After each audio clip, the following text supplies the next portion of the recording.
Merhaba, kanalıma hoş geldiniz. Bizim evin gurmesi Simay'ın en çok sevdiği tatlılardan biridir waffle. Ben de çok seviyorum. Özellikle bahar geldiğinde, çilekler ortaya çıktığında daha çok seviyorum. Hadi tarifimize geçelim. Öncelikle 2 adet yumurtamızı derince bir kaba alıyoruz. 1,5 yemek kaşığı şeker, damak tadınıza göre azaltabilir veya arttırabilirsiniz. 1 paket vanilya, tabii ki vanilya özü bulursanız daha tatlı ve kıymetli olacaktır. Şeker ve yumurtayı güzelce çırpıyoruz. İyice krema kıvamına gelene kadar çırpacağız. Bu çok önemli.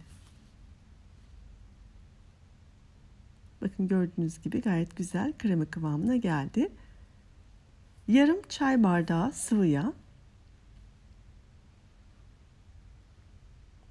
1 su bardağı ılık sütümüzü de ilave ediyoruz.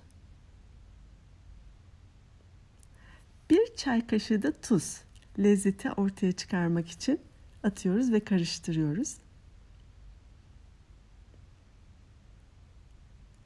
1,5 su bardağı unumuzu eleyerek ilave ediyoruz.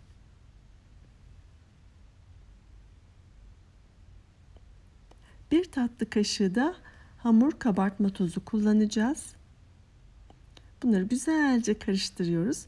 Bu ölçülerle 4-5 adet waffle yapabiliyoruz. Siz ihtiyacınıza göre miktarları arttırabilir veya azaltabilirsiniz. Güzelce karıştırdık. Kıvamı gördüğünüz gibi gayet akışkan bir kıvamı var. Kekten daha akışkan, krepten daha yoğun. Kullanacağımız waffle makinesinde yağlamak için ister tereyağı kullanın, ister sıvı yağ kullanın, hiç fark etmez. Bende Schaefer'ın tost makinesi var. Bunun da kendi waffle ızgaraları var. Burada ayarlarını 4-5'e getiriyorum. Önceden güzelce ısıtıyorum ve zeytinyağı veya tereyağı ile güzelce yağladıktan sonra bir dolu kepçe döküyoruz.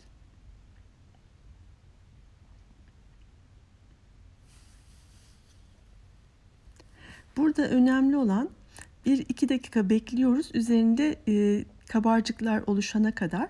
Daha sonra kapağını üstüne kapatıyoruz ama tamamen kapatmıyoruz. Biraz sonra göstereceğim. Bakın yukarıda tutuyorum. Birkaç dakika tuttuktan sonra yavaş yavaş kapağı indiriyorum. Böylelikle waffle hamurum taşmamış oluyor. Gördüğünüz gibi güzelce kızardı. Eğer yumuşak isterseniz bu kıvam güzel ama daha kıtır istiyorum derseniz daha uzun süre pişirmeniz gerekiyor.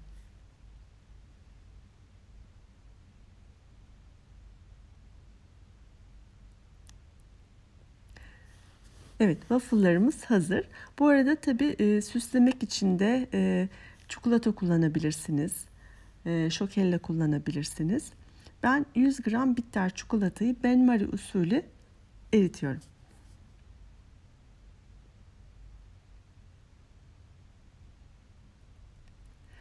Evinizde hangi meyveler varsa o meyveleri güzelce dilimleyin. Ve hazırlamış olduğumuz waffle'ın üzerine önce çikolatayı yani döküyoruz.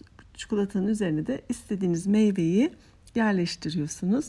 Gayet güzel, hem doyurucu hem bol vitaminli bir tatlı atıştırmalık oluyor. İnşallah videomu beğenmişsinizdir. Beğendiyseniz beğenmeyi ve kanalıma abone olmayı unutmayın. Beni bu aşamaya kadar izlediyseniz küçücük de olsa bir emoji, bir yorum bırakırsanız çok memnun olurum. Sevgiyle kalın, hoşça kalın.